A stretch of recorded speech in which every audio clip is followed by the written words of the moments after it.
saya Muhammad Ibu yang saya hormati Ketua Tim Penjaringan dari Partai Nasdem Bapak Profesor Dr. Insinyur Haji Burhanuddin Yusuf, kemudian Ketua DPD Partai Nasdem beserta jajaran pengurus, kemudian seluruh dan wakil wali kota. Alhamdulillah Bapak Ibu hadirin, mohon maaf bila saya sebut satu persatu. Insya Allah tidak mengurangi rasa hormat saya yang saya hormati dan saya cintai. Puji syukur kepada Allah Subhanahu Wa Taala. Alhamdulillah pada kesempatan yang baik ini kita dapat bertemu dalam acara penyampaian visi dan misi program calon wali kota dan wakil wali kota Serang. Insya Allah pertemuan kita ini mendapat keberkahan dari Allah Subhanahu Wa Taala. Amin. Para hadirin yang saya hormati, selanjutnya saya ingin menyampaikan visi misi program calon wali kota Serang, antara lain latar belakang kota Serang sebagai ibu kota provinsi Banten, sebagai lintas pulau, sebagai penyangga ibu kota, sebagai etalase provinsi Banten.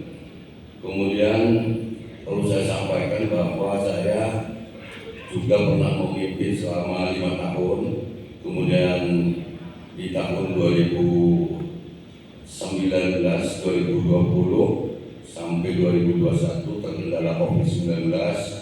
Oleh karena itu, berdasarkan pengalaman saya, masih banyak yang perlu saya perbaiki, kekurangan-kekurangan. Oleh karena itu, pada tahun 2024 ini saya ingin mencalonkan kembali demi untuk melanjutkan pembangunan kota Serang. Kemudian selanjutnya ada isu-isu strategis yang harus dilaksanakan oleh para pemimpin ke depan, terutama yang pertama adalah pelayanan publik yang efektif, efisien, dan berbasis teknologi. Ini maksudnya untuk mempermudah masyarakat berintegrasi dengan pemerintah dan responsif. Kemudian yang keduanya adalah reformasi birokrasi menuju ASN Smart. Ini ASN yang memiliki kompetensi dan kinerja profesional yang tinggi, artinya menempatkan sesuatu pada tempatnya, sehingga pada pelaksanaan baik ASN atau kepala UPD untuk melaksanakan kegiatannya ini tidak akan canggung dan tidak akan ragu untuk melangkah demi membangun masyarakat kota Serang. Kemudian yang ketiga adalah penataan lingkungan kota Serang yang bersih, indah, dan nyaman. Sebagaimana kita lihat bahwa di kota Serang perlu penataan lingkungan, baik masalah kebersihan, kenyamanan, juga infrastruktur yang harus memadai, kemudian juga sampah, kemudian juga banjir yang harus kita tangani. Oleh karena itu pada hari ini ada 5 isu yang harus kita laksanakan. Yang keempatnya adalah peningkatan pendidikan, kesehatan, dan kesejahteraan masyarakat. Ini juga kaitannya dengan pelayanan dasar. Pendidikan masyarakat kota Serang harus memadai, kemudian juga kesehatannya juga masyarakat kota Serang harus sehat semua menuju kesejahteraan masyarakat yang stabil.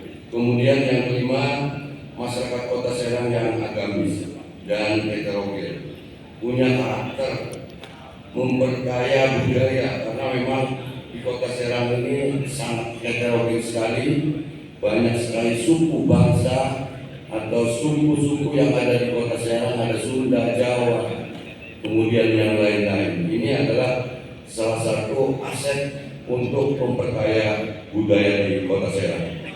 Kemudian visinya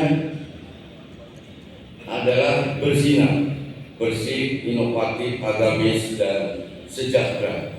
Bersih artinya mencerminkan kesadaran akan lingkungan yang bersih, sehat, dan indah.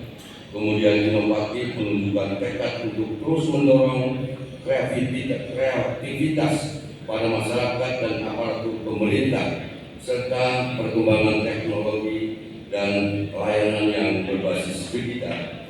Kemudian yang ketiganya adalah agamis, menekankan pentingnya spiritualitas dan nilai-nilai keagamaan dalam kehidupan masyarakat. Yang keempatnya adalah sejahtera, menandakan keinginan untuk menciptakan kesejahteraan bagi semua warga, baik dalam hal ekonomi, sosial, maupun kesejahteraan secara holistik. Kemudian misinya adalah yang pertama, meningkatkan sarana prasarana yang mendukung lingkungan kota yang bersih, aman, dan nyaman. Yang keduanya adalah meningkatkan tata kelola pemerintahan yang smart dan layanan berbasis digital. Yang ketiganya adalah meningkatkan kualitas kehidupan masyarakat yang religius. Kemudian yang keempat, meningkatkan kreativitas dan perekonomian daerah kota Serang. Kemudian program-program unggulan dan visi dan misi, tentunya kami punya program unggulan. Yang pertama adalah penataan lingkungan yang bersih dan nyaman. Artinya nanti kita tata ada parkir, kemudian taman kota, sampah, drainase, bagaimana caranya menanggulangi kebanjiran, transportasi lokal, dan penerangan jalan umum. Yang keduanya, pengelolaan pemerintahan yang cerdas. Kemudian yang ketiga, memperkuat fungsi Masjid Agung Asyura sebagai pembinaan keagamaan. Karena Asyura ini sudah menjadi milik kita, menjadi Masjid Agung. Oleh karena itu sudah juga dibangun dalam 3 kurun waktu, 3 tahun di tahun ini, yang mudah-mudahan Masjid Asyura ini bisa untuk pusat pembinaan keagamaan. Yang keempat, peningkatan kesehatan ibu dan anak. Artinya kita harus menurunkan tingkat kematian ibu dan anak.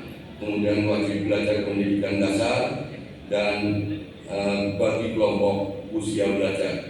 Yang kelimanya adalah meningkatkan peran serta kelompok disabilitas dalam pengembangan potensi diri dan usaha. Saya kira itu yang dapat saya sampaikan. Karena waktunya cukup singkat, terima kasih atas perhatiannya. Apabila ada kekurangan-kekurangan, saya mohon maaf dan maklum. Yang ini wabillahi taufiq wal hidayah. Wassalamualaikum warahmatullahi wabarakatuh.